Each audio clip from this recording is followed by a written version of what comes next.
আচ্ছা বলুন তো, আমরা যখন ছোট ছিলাম বৃষ্টিতে ভিজে কত মজা করতাম, তাই না? কিন্তু এখন কেউ যদি বলে বৃষ্টিতে ভিজলে জ্বর হয়, তখন আমরা একরকম ভয় পেয়ে যাই। কিন্তু কেন? বৃষ্টির পানিতে ভিজলে সত্যি কি শরীর খারাপ হয়, নাকি এটা একটা ভ্রান্ত ধারণা? চলুন আজ আমরা জানি বিজ্ঞানীর চোখে বৃষ্টির পানি আর জ্বরের আসল সম্পর্ক।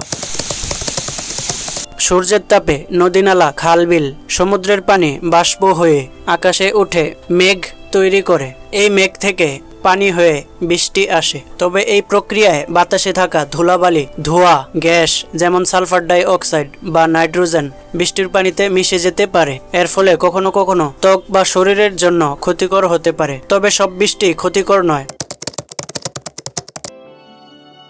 জ্বর কেন হয়? জ্বর হয় কয়েকটি কারণে। ১. তাপমাত্রার হঠাৎ পরিবর্তন। আমাদের শরীরের স্বাভাবিক তাপমাত্রা প্রায় ৩৭ ডিগ্রি সেলসিয়াস, আর বৃষ্টির পানি সাধারণত অনেক ঠান্ডা থাকে। হঠাৎ এই ঠান্ডা পানির সংস্পর্শে এলে শরীর ব্যালেন্স হারায়, ফলে শরীরের প্রতিরোধ ব্যবস্থা দুর্বল হয়ে যায়। তখন ভাইরাস বা ব্যাকটেরিয়া সহজেই শরীরকে আক্রমণ করে। বর্ষাকালে আর্দ্রতা বেশি থাকে আর তাপমাত্রা কমে যায়। এই আবহাওয়া বিভিন্ন ভাইরাস যেমন ইনফ্লুয়েঞ্জা, রাইনো ভাইরাস ইত্যাদির জন্য আদর্শ। ভেজা কাপড় ও শরীর ঠান্ডা হওয়া। বৃষ্টিতে ভিজে গেলে শরীরের কাপড় ভিজে যায়, যার ফলে শরীরের স্বাভাবিক উষ্ণতা কমে যায়। এতে করে রক্ত সঞ্চালনে সমস্যা হয়, বিশেষ করে পিঠ, মাথায় ঠান্ডা ধরে। এগুলো থেকে মাথা ব্যথা, গলা ব্যথা, কাশি, এমনকি জ্বর পর্যন্ত হতে পারে।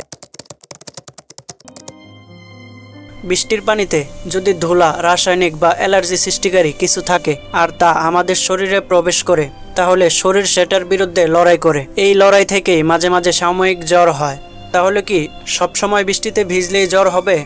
যদি আপনার রোগ প্রতিরোধ ক্ষমতা ভালো হয় তাহলে হয়তো কিছুই হবে না। কিন্তু যদি শিশু বা বয়স অনেক বেশি হয় অথবা আগে থেকেই শরীর দুর্বল থাকে, তাহলে বৃষ্টিতে ভেজা হতে পারে বিপদের কারণ।